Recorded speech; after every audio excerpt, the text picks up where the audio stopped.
यह बात उस समय की है जब मैं अपने गांव जा रहा था।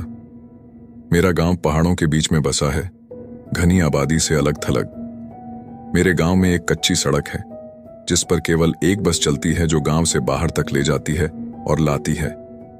मैं अपनी नानी के घर गया हुआ था और वहीं से ही लौट कर आ रहा था। रात का समय था। बस ने मुझे गांव के बाहर उतारा था क्योंकि सड़क गांव से बाहर की ओर थी और मेरा घर गांव के काफी अंदर था। पर इससे मुझे कोई फर्क नहीं पड़ता क्योंकि पहले भी मैं बहुत सी बार सफर कर चुका हूं। पर इस बार मैं काफी देर रात गांव में पहुंचा था। मैंने अपना सामान उतारा और उसे उठाकर अपने घर की तरफ बढ़ा।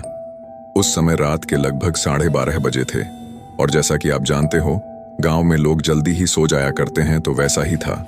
पूरा गांव सुनसान पड़ा था। ऐसा लग रहा था मानो जैसे गांव नहीं कोई जंगल में आ गया हूं। मुझे अब थोड़ा डर लगने लगा। मैं बस भगवान से प्रार्थना कर रहा था कि जल्दी से घर पहुंच जाऊं, पर मेरा घर थोड़ा दूर था। लेकिन थोड़ी देर बाद मुझे मेरा दोस्त सोमधर मिला। उसने मुझे दूर से इशारा किया। मैं ये सोच रहा था कि इतनी रात में ये यहाँ क्या कर रहा है, पर खैर छोड़ो, मैं तो बड़ा खुश था कि कम से कम मुझे कोई साथी तो मिल गया। अब मेरा डर कम हो गया था क्योंकि इस सन्नाटे में चुप्पी तोड़ने के लिए कोई तो है मेरे साथ। उसने मेरे पास आके मेरा बैग उठाया और मेरे आगे आगे चलने लगा। चलते हुए मैंने एक बात पर गौर किया कि ये इतना चुप चुप क्यों है।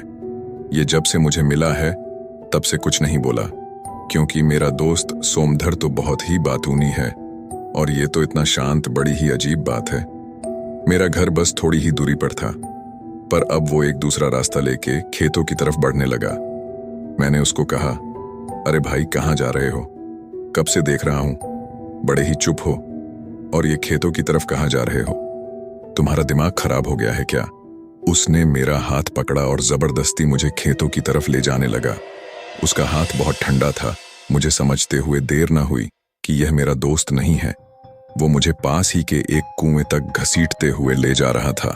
मैं जोर जोर से चिल्लाने लगा। मेरी आवाज सुनकर गांव के बहुत से लोग जग गए और मेरी तरफ दौड़कर आने लगे। जब वो मेरे पास आए तब तक मैं बेहोश हो चुका था। सुबह जब मुझे होश आया तो मैं अपने घर पर था। मुझे उठा देख सब घर वाले मेरे पास आए और बोले, तुम ठीक हो? तुम्हें क्या हो गया था? तुम रात को बरगद के पेड़ से लिपटे हुए बेहोश पड़े थे। तुम्हारे साथ क्या हुआ था? मैंने उन्हें अपने साथ जो हुआ वो सब बताया। उस समय मेरा दोस्त सोमधर भी वहां ही था। वो बोला कि मैं तो रात को अपने घर पर सो रहा था, तो वो कौन था जो मेरे साथ कल रात को था? मैं ऐसा सोचा और सबकी तरफ देखने लगा।